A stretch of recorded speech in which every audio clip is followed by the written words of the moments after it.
Após estabelecerem controle sobre Asgard, Odin criou o primeiro homem, Askr, de um salgueiro, e a primeira mulher, Embla, de um olmo. Odin deu a cada um dos dois um espírito. Hoenir os presenteou com seus 5 sentidos e a habilidade de se mover, e Lodur deu a eles vida e sangue. Midgard não conheceu paz durante muito tempo após sua criação. Era uma constante batalha entre humanos e monstros. Foi nessa era que surgiram as lendas como a de Fenrir e Tyr, Thor e o Mjolnir, entre outras. Mas uma era a mais importante, a lenda de Jormungand. A grande serpente fustigava os humanos impiedosamente. A cada dia, mais e mais corpos eram queimados nas piras, mais e mais famílias choravam. Jormungand era invencível, um monstro de imenso poder. Até que se ergueram 7 heróis liderados por Tristão Gaibog I em uma batalha com estratégias jamais vistas. Os 7 conseguiram forçar a serpente a sair de Midgard e retornar ao seu lugar de direito.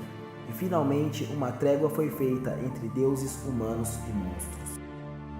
Onde antes habitava a serpente, criou-se um reino, batizado pelos 7 heróis de Hun-Midgard. Ao mesmo tempo, no que seria futuramente chamado de Deserto de Sograt, erguia-se uma civilização que venerava outros deuses, e, nas florestas ao leste, um império que venerava o Sol, a Lua e as estrelas. Eram Épitos e o Império de Paion, respectivamente. Hun-Midgard mantinha-se fiel aos deuses e, devido à sua origem guerreira, especializou-se na arte do combate, tornando-se um reino altamente militarizado. Épitos, venerando seus deuses antropomórficos, tornou-se um país altamente religioso, onde seu líder era tido como uma encarnação de seus deuses em Midgard.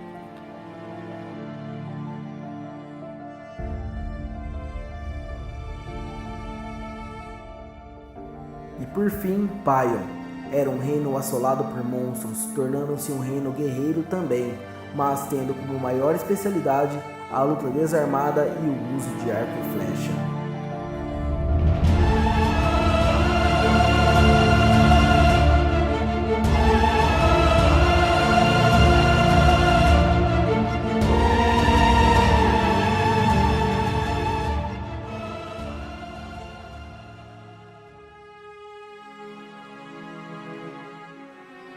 Mas a paz de Midgard acabaria alguns séculos depois. Alguém, há muito esquecido, conseguiu retornar, trazendo consigo uma horda de monstros acumulada em milênios. Era Morhok, filho de Ymir, sedento por vingança contra Odin e suas crias. Foi um massacre impiedoso contra os humanos. Épitos foi atingida diretamente por monstros que vinham a sudoeste, e mesmo com reforços de Hun-Midgard e Paion, foi posta em ruínas em apenas 12 dias. Paion agora era a próxima refeição para a fúria de Morhok. Após essa esmagadora vitória, as pessoas não apenas de Paion, mas de Hun-Midgard também começaram a fugir. Os habitantes de Paion, como estavam encurralados, começaram a apelar para a saída ao mar, preferindo arriscar-se a enfrentar Morhok. Os fugitivos de Hun-Midgard rumaram ao norte.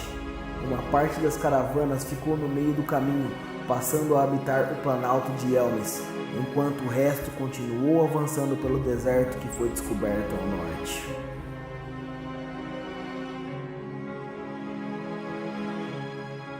O Império de Paion tremia em pânico até que um jovem abriu caminho entre o exército de Morhok, o desafiando para um combate mano a mano. Seu nome era Thanatos, um guerreiro cuja origem era desconhecida.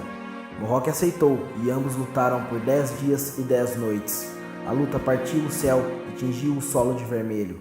O embate era tão brutal que até mesmo o calor que havia nas areias fugiu para nunca mais voltar. E então, Thanatos cravou sua espada no rosto de Morhok, derrotando o gigante e o lacrando novamente em Muspelheim.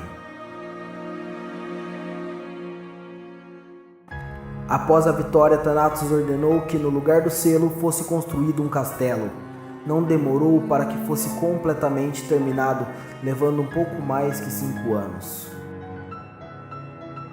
Enquanto isso, uma fortaleza muito maior era erguida em outro deserto, enquanto seus habitantes oravam a Freia e Freyr, os irmãos gêmeos, pela fertilidade da terra, e outros lutavam para sobreviver à hostilidade do terreno. Surgiria assim Arunafelds, servente a Freia, e a República de Schwarzwald, herdeiros do conhecimento. Seguiram-se poucas guerras após isso e então tudo cessou. Finalmente, Midgard conheceu uma paz duradoura, onde não havia mais guerras e massacres. Apesar disso, essa paz ainda é estável, uma vez que nem todos os antigos guerreiros foram mortos e alguns ainda querem vingança.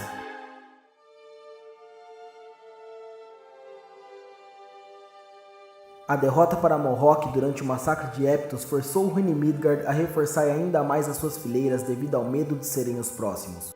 Foi aí que surgiu a primeira grande fuga. Apenas os mais corajosos ficaram por lá, tornando o reino um lugar de heróis, de guerreiros competentes, capazes de valer por 5 homens em média.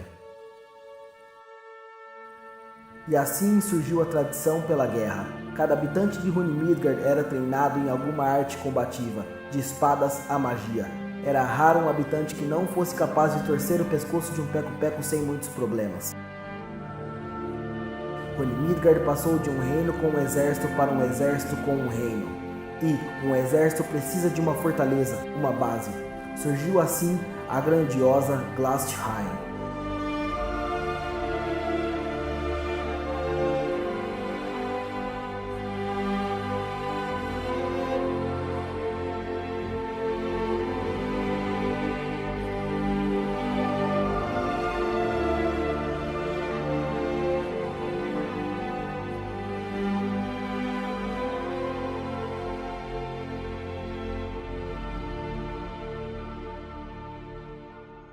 Glastheim era um dos maiores orgulhos arquitetônicos já feito, um castelo do tamanho de uma cidade capaz de abrigar milhares de pessoas, de soldados rasos até o próprio regente. Com um exército imenso, não foi difícil que começasse a se expandir. As estratégias eram precisas, os ataques fulminantes. Glastheim abriu caminho por um império de Paion enfraquecido, atingindo rapidamente uma saída ao mar. Foi criada uma cidade satélite como um pequeno quartel-general para manter as tropas sempre próximas a seu inimigo. A cidade foi batizada de Prontera e o Porto Novo foi chamado de Alberta.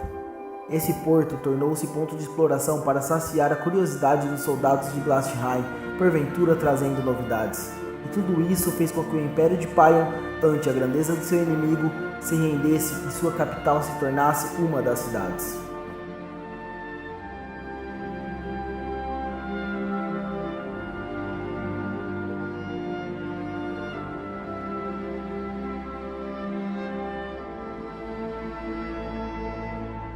Não se sabe com precisão quanto tempo se passou e nem o motivo. Porém, Rune Midgard, com capital em Glastheim, entrou em guerra contra aqueles que os ajudaram a se desenvolver quando os homens ainda viviam em cavernas. Os Elfos de Gefenia, o Império Subterrâneo. Cada geração que passava, o ódio entre as duas raças ficava cada vez maior. Magias cada vez mais destrutivas, forças cada vez mais poderosas se lançavam em combates que agrediam Midgard mais e mais. E como nas guerras por ódio, os escrúpulos foram perdendo-se. Pactos com entidades de pura maldade e destruição foram sendo firmados em ambos os lados. E isso provocou a ruína de ambos, pois eram entidades de destruição, como tais destruíam tudo. A família real, acompanhada de muitos súditos, fugiu para a cidade de Prontera, um mero protetorado de Glastheim, deixando para trás toda a glória de um povo que perdeu seus limites.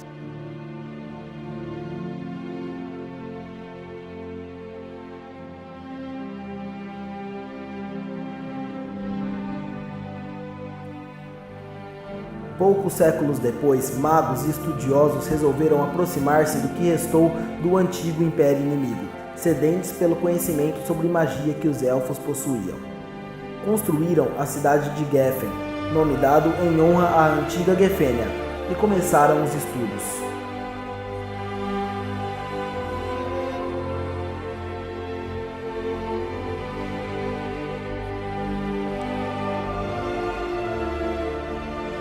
Enquanto isso, Prontera crescia em um ritmo tão acelerado que foi necessário criar a cidade satélite de Slud, Recentemente, a influência de Rune Midgard cresceu tanto que Aldebaran, cidade da República de Schwarzwald, juntou-se ao reino devido à sua grande participação e interesse nos assuntos.